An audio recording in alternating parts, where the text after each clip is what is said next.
From Hollywood, it's time now for Johnny Dollar. Tom Wilkins at Global Casualty, Johnny. Oh, hi, Tom. How you doing? Lousy. Right now I've got one big headache, $100,000 headache. Try an ice bag and go back to bed. A bag of ice would cure me, all right, but not the kind of ice you're thinking of. Hmm? $100,000 worth of uncut diamonds, Johnny. They've been stolen, and we wrote the policy on them. 100,000? That's a fat lot of rocks, Tom. And a fat fee if you can recover them for us. You interested? Oh, that's the understatement of the week.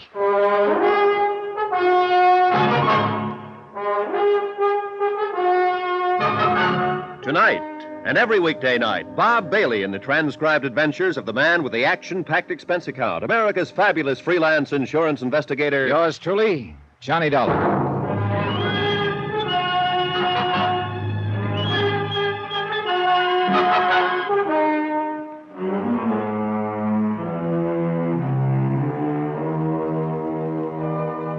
Expense account submitted by Special Investigator Johnny Dollar to the Home Office, Global Casualty, Hartford, Connecticut. Following is an account of expenditures during my investigation of the picture postcard matter.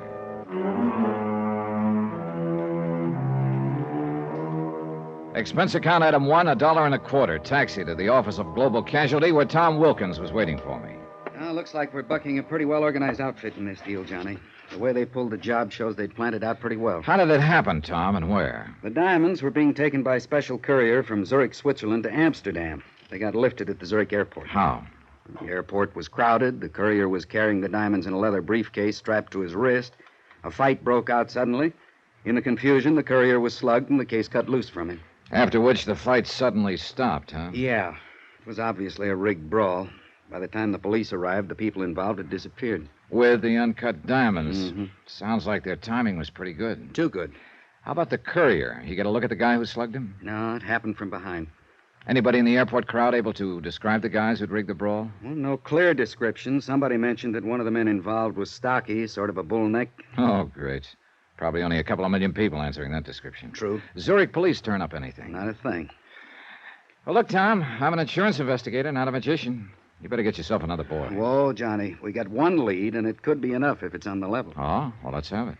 The robbery was day before yesterday. This morning, I got an airmail special delivery letter from Zurich.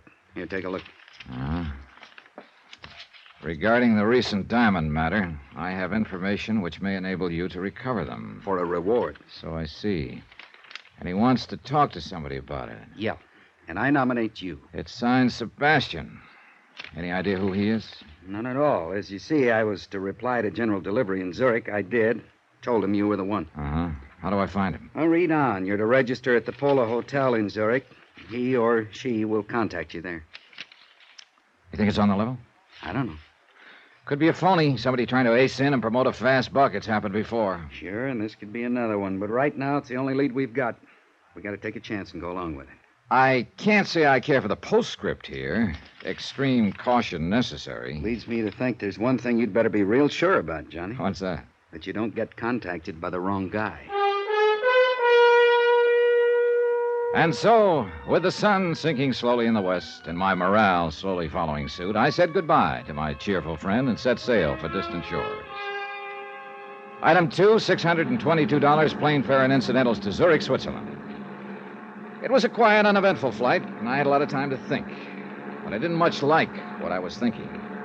Whoever had lifted the uncut stones wouldn't exactly like the idea of an informant spilling the beans to me, and I had a slight hunch I'd be lucky if beans were the only thing that got spilled.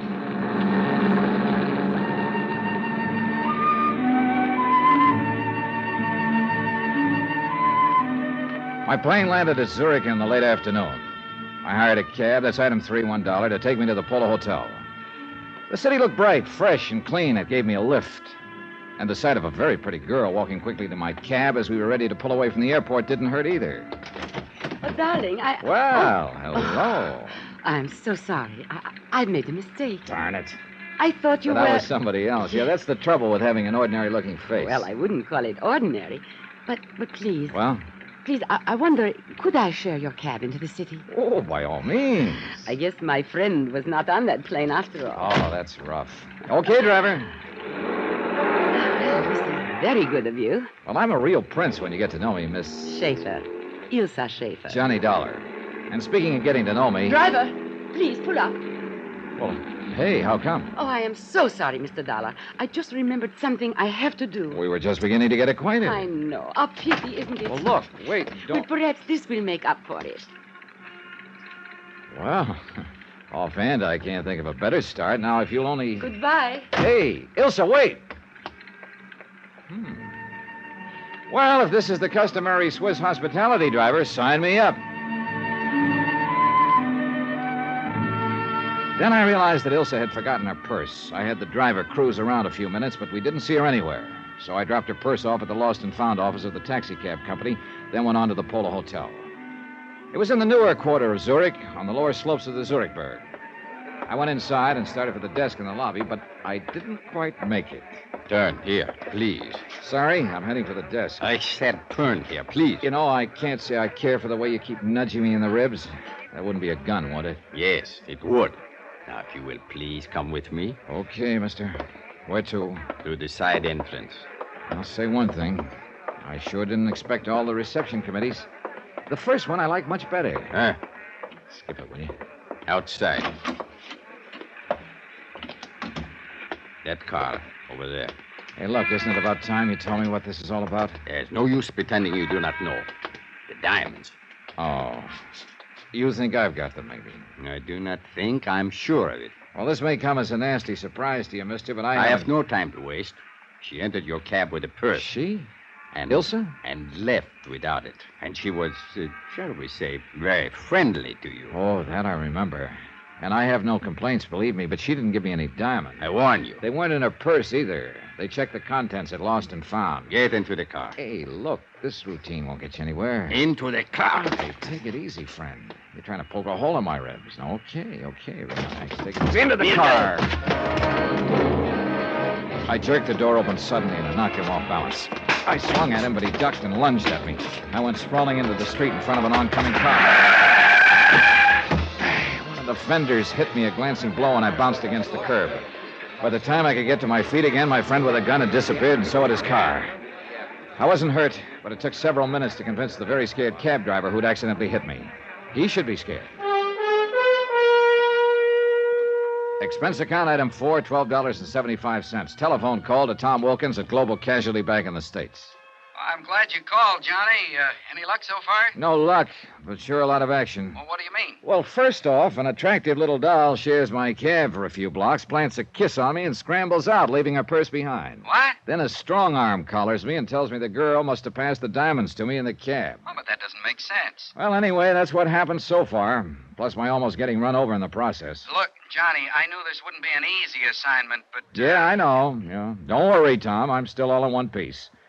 But I'm beginning to realize what Sebastian meant in his letter about extreme caution being necessary. Has anyone contacted you yet? No, only the aforementioned pair. No sign of this Sebastian, whoever he or she is. Well, I still don't understand Neither why... do I. Either the boys who stole the diamonds have lost them, or there's another outfit trying to get their hands on them. In which case, I'm right in the middle. Johnny, Sebastian's still our only lead. You got to give him plenty of chance to contact you. Yeah, I know. Will do. But be careful. Look, I'm with you, believe me.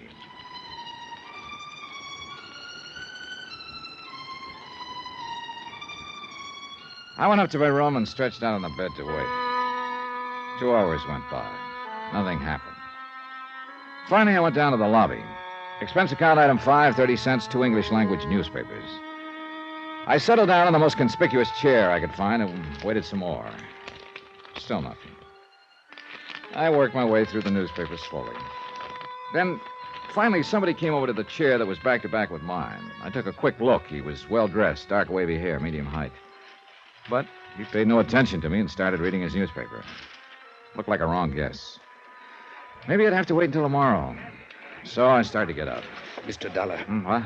please, put your newspaper in front of your face and do not turn around. Okay. Who are you? Sebastian, who wrote the letter to your company in the United States. Oh? It must not appear we are talking to each other. Somebody watching us? I would not doubt it. So you want to talk about the robbery of those uncut diamonds? How do I know you have any real information? I will give you proof presently. But first, let us talk about the reward. What is the amount? Depends on how good the information is, Sebastian. I am talking about the diamonds. Oh? Suppose I were to tell you that I was in a position to guarantee their return. Go on. For $25,000 and no further investigation, I will arrange for the return of the diamonds. I'd have to have proof that you know what you're talking about. Of course. Let me see. My back is to you. Is it your right hand which is closest to the wall and shielded from the lobby? Yeah. Put it down beside your chair. Do not take the newspaper away from your face. Okay. Here. Picture postcard. Yes. Addressed to me, as you see. The writing's in German. What does it mean? It is the equivalent of your American expression, having wonderful time, wish you were here. Signed by F. Gruner. Who's he or she? A friend. Look at the picture on the other side. The Kleibach Inn? Yes. An inn in the town of Kleibach in the Alps, several hours from here. Hey, wait a minute. Are the diamonds at the Kleibach Inn? No. But this postcard is part of the key to their location. Part of the... Oh, now, look, Sebastian, this just isn't good enough. I can't... Shh. Someone is coming. I cannot talk further with you here. It is not safe. Well, look, Do not worry. I will furnish all the proof you need. When? Tonight. Now listen carefully. I am going. I will leave my newspaper on the floor beside my chair. Wait a few minutes, then get up. Drop your paper, and when you pick it up, pick up mine also. Then what? On an inner page of my paper, I have written my address. Come there in 2 hours. If I am not there, wait for me. Now, just a minute. How can I... Please. There is no time for further questions. 2 hours, Mr. Dollar. In my room.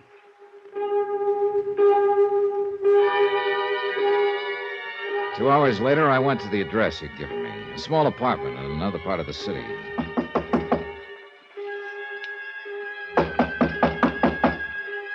No answer. He hadn't arrived yet.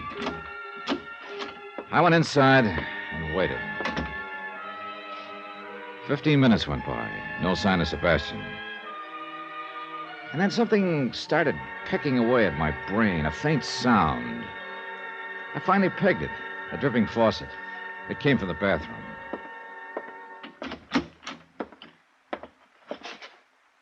The bathtub was full. In it, floating face down, was Sebastian.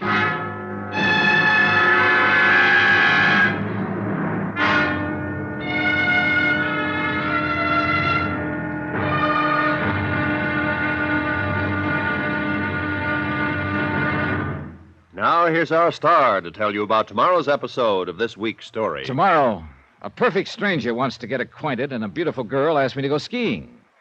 Trouble is, either or both of them could be trying to kill me. Join us, won't you? Yours truly, Johnny Dollar.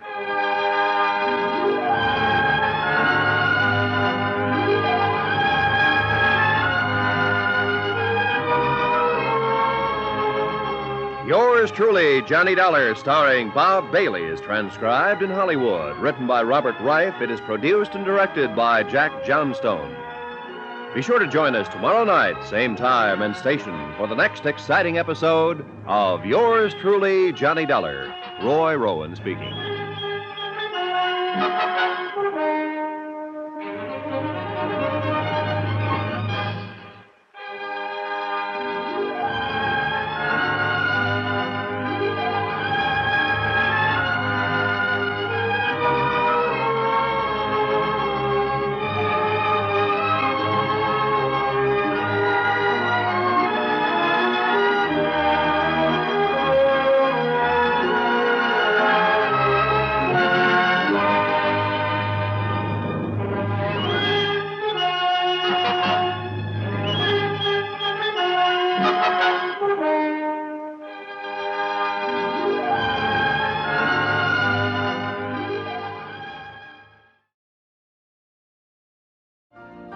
You've been listening to the OTR Gold Network. Find more classic radio at otrgold.com.